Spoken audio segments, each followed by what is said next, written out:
Hello and welcome to this learning video. Till now we have seen 5 different properties of Laplace transform.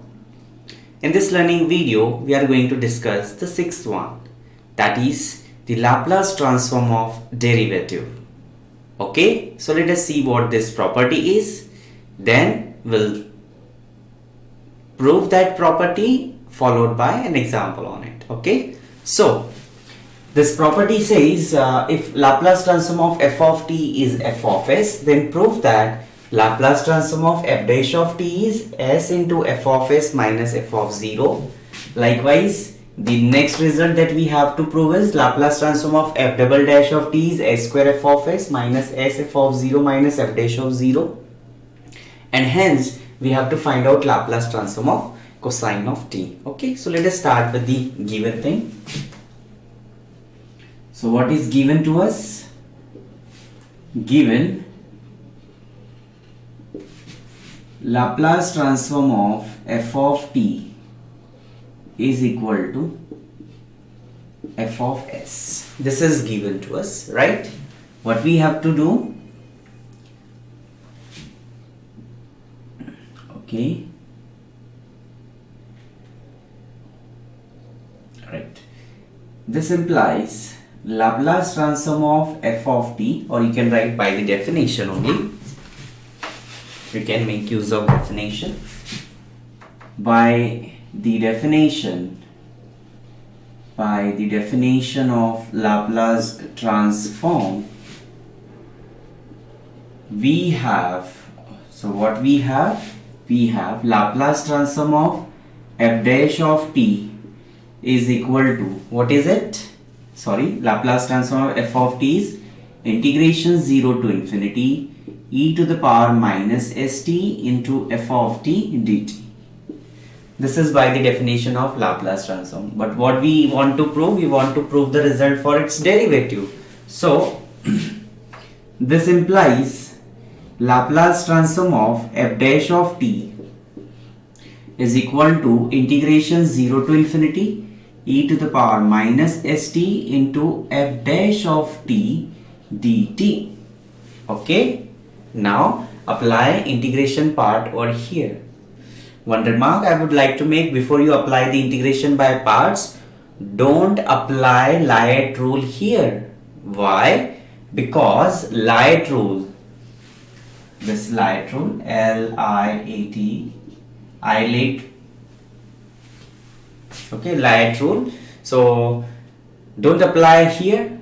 This rule, that is logarithmic, inverse, algebraic, trigonometric and exponentiation, is applied only when both the functions are known to you. Okay, here one function is known and another function is not known to you. So this Liat rule or Eilert rule is not applicable. So you can just take any function to be any function and any function to be the other function. Okay, so applying integration by parts. So this is u in this into integration of this, integration derivative get cancelled. So we have f of t, limit 0 to infinity, minus, do you remember integration by parts? First function, integration of second, minus integration of derivative of first. What is derivative of first?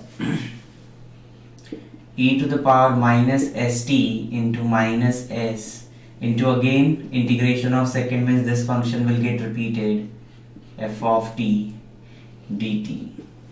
Okay, so this is apply upper limit minus lower limit. So upper limit will gives you e to the power minus infinity, that is 0.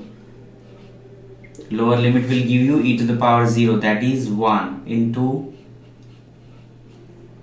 f of 0. This minus minus become plus s. We remain with integration 0 to infinity e to the power minus st f of t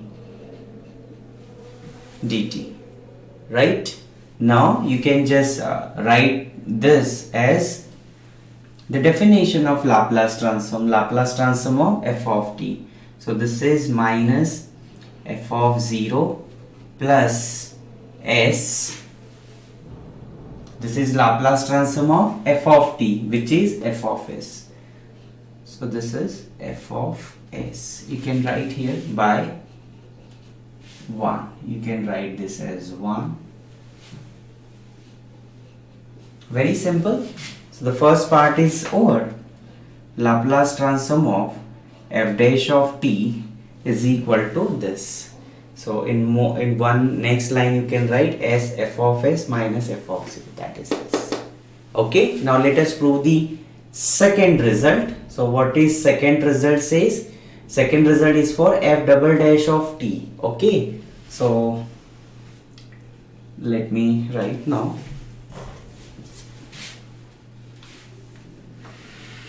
I will prove the second result now. Here only I can write.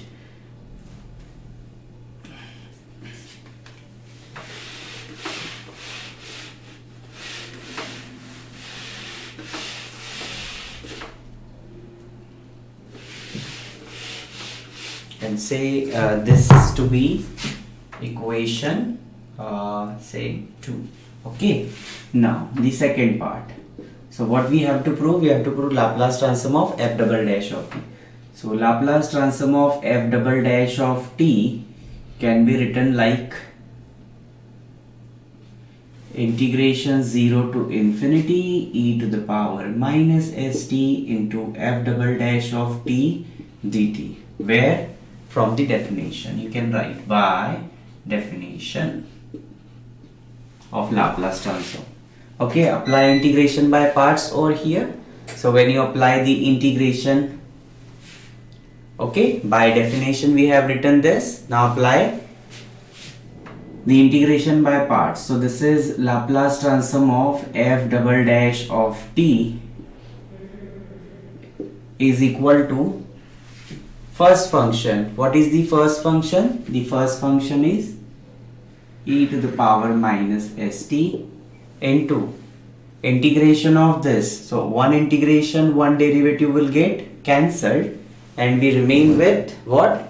We remain with just f dash of t, limit 0 to infinity, minus what? Minus integration 0 to infinity derivative of this. So what would be derivative of this? Derivative of this is e power minus st into minus s. Okay, and then again integration of the second. So integration of this would be f dash of t dt. Okay, now when you apply the upper limit minus lower limit, again here e to the power minus infinity is 0. So upper limit is 0 into anything 0, minus lower limit e to the power 0 is 1 into f dash of 0. Okay, now this minus become plus and you can take out s outside and we remain with integration 0 to infinity e to the power minus st into f dash of t dt. Clear? Now this is minus f dash of 0, okay, plus s into what is this? By the definition this is Laplace transform of f dash of t.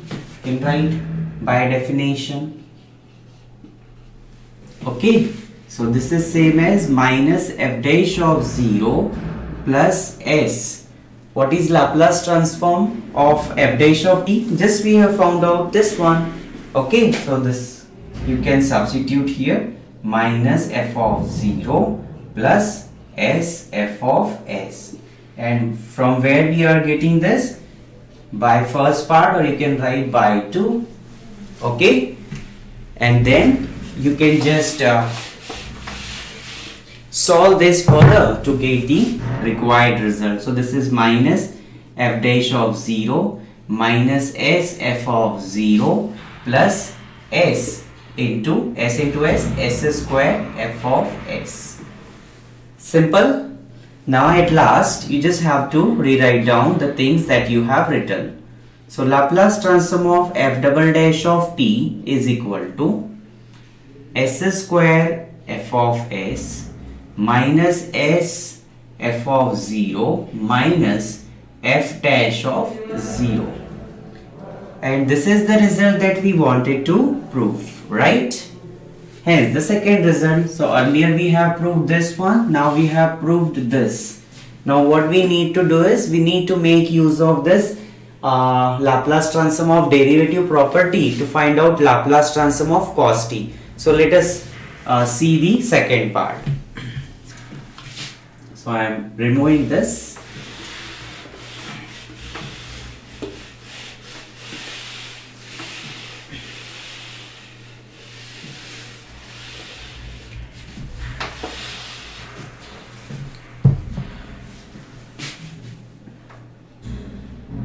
Second part, to find Laplace transform of cos t. Okay, so cos t is the derivative of sin t. Okay, so here you can write just here f dash of t is equal to cos t. If f dash of t is cos t, then what is f of t? Then f of t is f of t integration of cos. Integration of cos is sin t. Okay. So we have to find out Laplace transform of cos t. Using this result, Laplace transform of f dash. So what is f dash of t? Cos t. Integrating throughout. So this derivative integration get cancelled. F of t. Integration of cos t is sin t. Okay. Therefore, f of s, or you can just write Laplace transform of f of t is equal to, or you can write directly Laplace transform of sin t is equal to 1 upon s square plus 1, which is f of s. Okay. Now you can make use of the given property. Okay, you can write by the Laplace transform of derivative property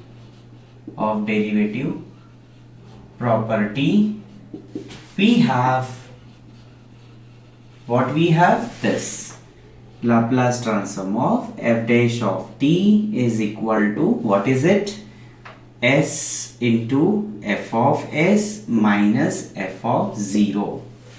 That is Laplace transform. What is f dash of t? Cos t is equal to s into, what is f of s? 1 upon s square plus 1 minus, what is f of 0? We have f of t sin t. So what would be f of 0? F of 0 is equal to sin 0, which is 0. Okay, so putting 0. Therefore, Laplace transform of cos t is equal to s upon s square plus 1. Okay, and we know that Laplace transform of cos t is s upon s square plus 1, that we have already seen in the elementary Laplace transforms. Okay, so this is correct, right? So I hope this is clear to you. Very neat and clean proof is there for the properties of Laplace transform, in particular to the derivative property. So that's what we have in this learning video. Thank you for watching and happy learning.